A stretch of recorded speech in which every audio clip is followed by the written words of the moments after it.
naaresto na sina alias Nessa na 4 na araw pa lamang nakasambahay ng biktima at ang manliligaw ni Nessa na si Dondon.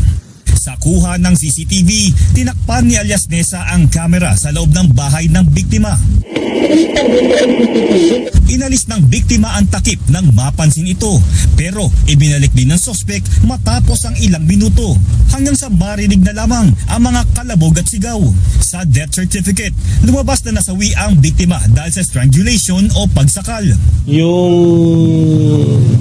suspect natin na si alias Nessa ay manliligaw niya itong isa sa mga suspect na pinangakuan siya ni Nessa na pag nagtagumpay sila sa kanilang plano na pagnakawan ay silang dalawa na ang magsasama. It's a plan, premeditated, so it's not a simple mauling or homicide, but it's a more on robbery with homicide. Pero itinuro ng dalawang sospek ang malapit na kaibigan ng biktima na si alias Becca na siyang utak umano ng krimen. Todo tanggi naman si alias Becca.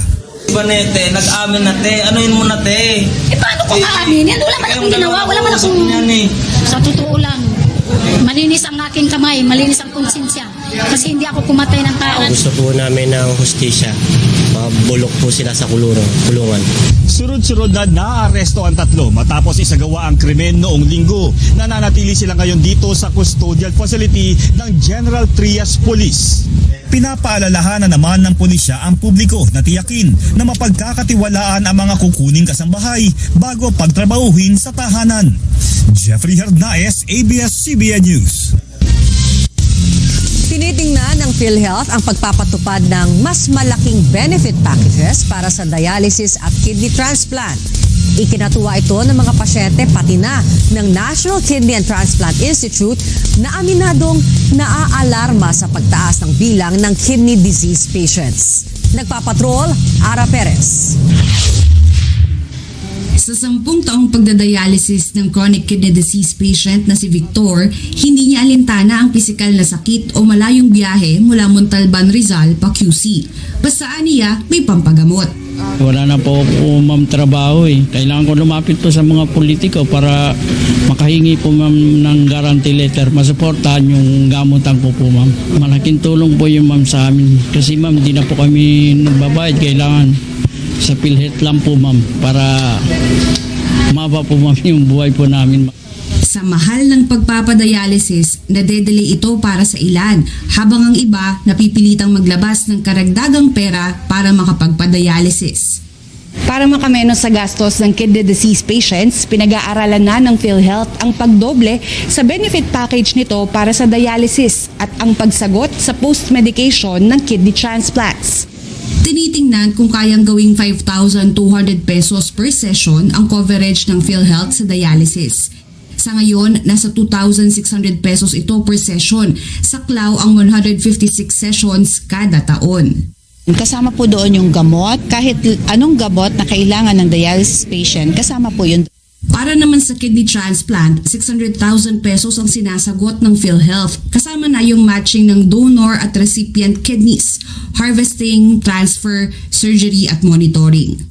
This year, we're scheduled to work on the enhancement of the Z benefits for kidney transplant. We are aiming to cover the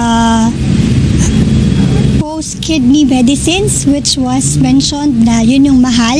Kailangan ng anti-rejection medicines kasi ang kidney na iti-transplant sa katawan, foreign body yan. So, kailangan may inumin ng pasyente para tanggapin ng katawan niya yung tin-transplant niya sa kanya. Nasa costing stage pa ang pagpapalawig sa benepisyo, pero batid nilang mahal ang gamutan at isa ang kidney transplant sa pinakamagastos na medical procedure.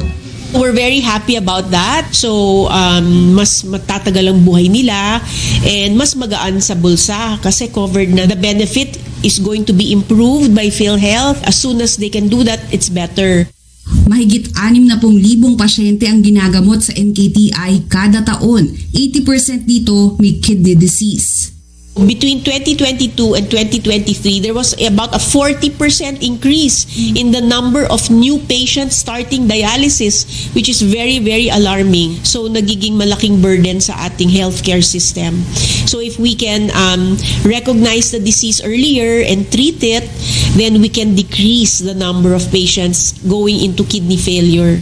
Para mapigilan ang kidney diseases, ugaliing uminom ng tubig, umiwas sa mga maaalat na pagkain, at alamin kung may hypertension o diabetes na mga high risk magkaroon ng sakit sa bato. Ara Perez, ABS-CBN News. Tuloy ang pamumutol ng kuryente ng mga electric cooperatives at utilities habang wala pang utos mula sa gobyerno na wala munang disconnection dahil sa paglobo ng bayarin.